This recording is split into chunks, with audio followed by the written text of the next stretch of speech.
Hello, my fellow Dark Lords of the Sith. Today I'm going to give an honest review of the new Star Wars game from Respawn, Star Wars Jedi Fallen Order. This review is very much going to contain spoilers, so if you don't want the game to be spoiled, then I suggest clicking away right now. Are you still there?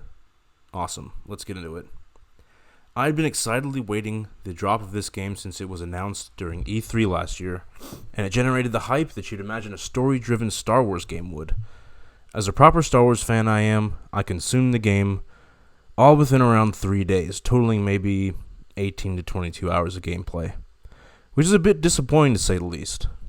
Finally, we get a single-player Star Wars game with an RPG-like story, but it's limited by linear maps, disguised as being free roam, and a story you can get through in a weekend. The mechanics and gameplay in Jedi Fallen Order really wanted to be something.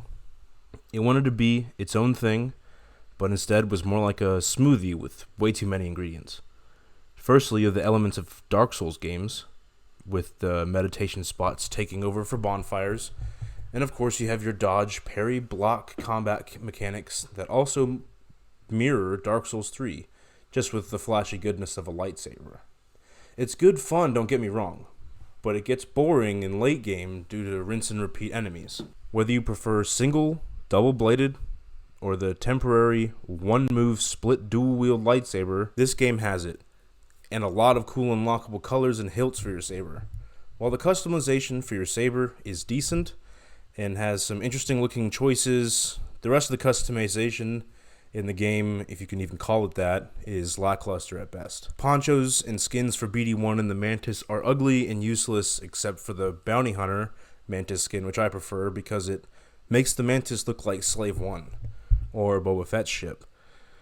BD1 stims serve the purpose of Estus from Dark Souls, and he can scan environments and enemies for more background lore if you're into hunting random trinkets and searching crashed Venator-class Republic starships, which is one of the coolest and most interactive bits of the game that I really enjoyed.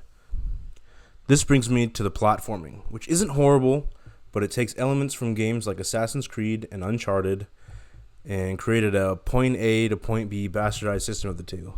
It isn't awful, and it is used more just to get you from one place to another and doesn't really stand out on its own.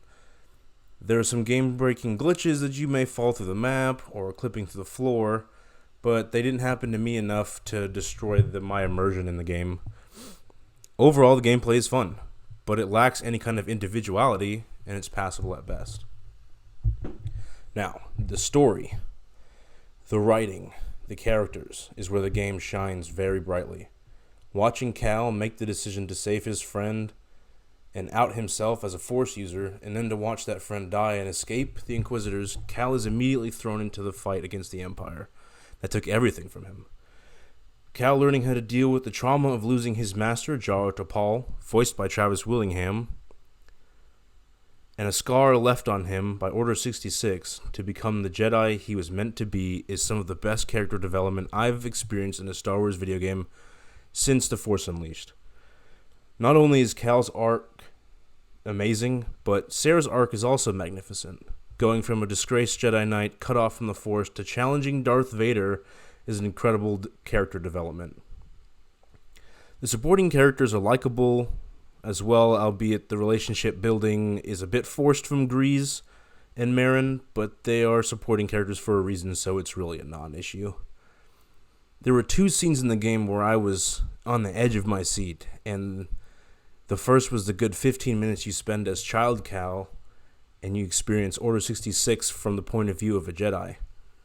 A Padawan, no less.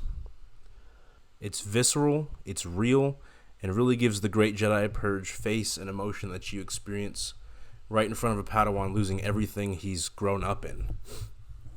The next best scene in my eyes is when you finally defeat Trilla, the second sister. She handed me my butt a bunch of times. You think it's over, and there's a second you think Sarah will be able to turn her former Padawan back to the light.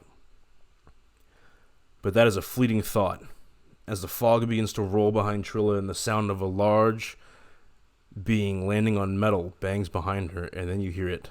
The footsteps and the mechanical breathing that we all know Vader is here, and he is disappointed in the Inquisitors. This scene made my heart race. Like, that's really Vader right there. And they sell him very well.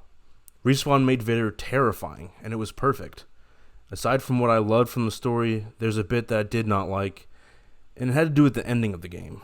The MacGuffin of the game is a holocron that has the name of thousands, hundreds of Force-sensitive children throughout the galaxy. And in the end, Cal makes the decision to destroy the holocron.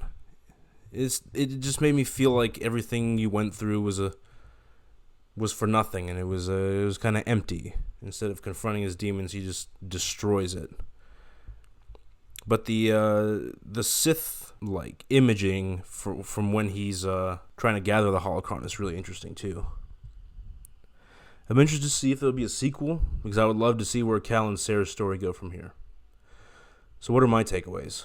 Should you buy the game? In my humble opinion, yes, I say buy the game, but I would definitely wait until the price drops a little bit. It really feels like Star Wars, though, and it does so well in immersing you in the lore and the setting. I had a hell of a lot of fun playing it. They don't skimp on the challenge on higher difficulties and boss fights.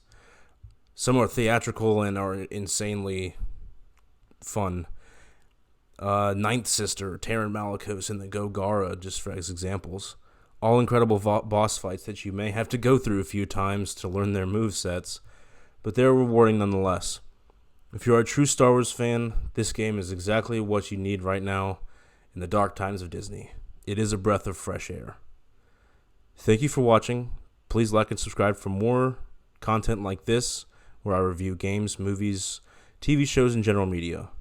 Thanks for watching.